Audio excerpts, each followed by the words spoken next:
दोस्तों part one में आपने इस घोड़े के बच्चे की हालत तो देख ही ली थी। अगर आपने पार्ट वन नहीं देखा हो तो पहले पार्ट वन देखे, फिर उसके बाद पार्ट टू देखे। तो दोस्तों पार्ट टू में इस घोड़े के बच्चे के ट्रीटमेंट की, रिकवरी की पूरी कहानी दिखाई गई है। आप इस पार्ट टू को मिस ना करें। दोस्तों पार्ट वन में आपने इस घोड़े के बच्चे की हालत देखी थी। बच्चा इतना कमज़ोर था कि अपने पैरों पर खड़ा होना भी इसके लिए बहुत मुश्किल हो रहा था। खड़े होने की कोशिश करता लेकिन कमजोरी की वजह से दोबारा नीचे गिर जाता था।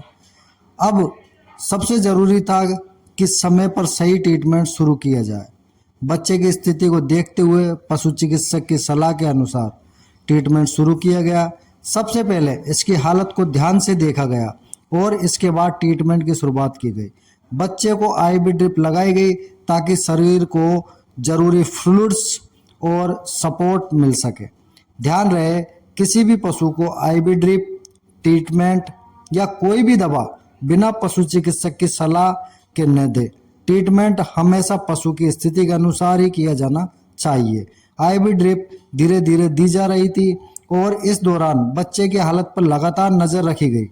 बच्चा काफ़ी कमज़ोर था, इसलिए ट्रीटमेंट के दौरान इसके रेस्पॉन्स को देखना बहुत ज़रूरी था, क्योंकि एक छोटी सी गलती पशु को भारी नुकसानदायक साबित हो सकती है। इसलिए आईवी ड्रिप के दौरान पशु की देखरेख व निगरानी या प्रॉपर केयरनेस बहुत ज़रूरी होती है। दोस्तों कुछ समय बाद बच्चे में हल्की एक्टिविटी दिखाई देने लगी। जो बच्चा पहले बहुत कमज़ोर नज़र आ रहा था उसमें अब थोड़ी मूवमेंट देखने को मिल रही थी। ये देखकर उम्मीद ज़रूर जगी, लेकिन अभी सफ़र बाकी था।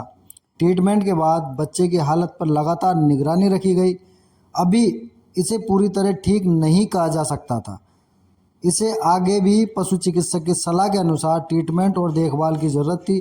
सबसे बड़ा इंतज़ार इस बात का था कि यह बच्चा आखिर कब अपने पैरों पर खड़ा हो पाएगा, क्योंकि शुरुआत में इसकी हालत इतनी कमज़ोर थी कि ये खुद से खड़ा तक नहीं हो पा रहा था। लेकिन ट्रीटमेंट के बाद धीरे धीरे कुछ बदलाव नज़र आने लगे थे। अब सवाल था, ये बच्चा दोबारा अपने पैरों पर खड़ा हो पाएगा?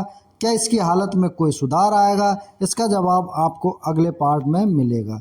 क्या बच्चा अपने पैरों पर खड़ा हुआ? जानने के लिए पार्ट 3 ज़रूर देखिए, क्योंकि पार्ट 3 में हम बताने वाले हैं इस घोड़े के बच्चे में इस ट्रीटमेंट के बाद क्या इम्प्रूवमेंट रहा, क्या रिकवरी रही, क्या वास्तव में घोड़े का बच्चा ठीक हो पाया या नहीं हो पाया। इसलिए दोस्तों पार्ट 3 देखने के लिए वेट कनिक्स चैनल को सब्सक्राइब करना ना भूलें।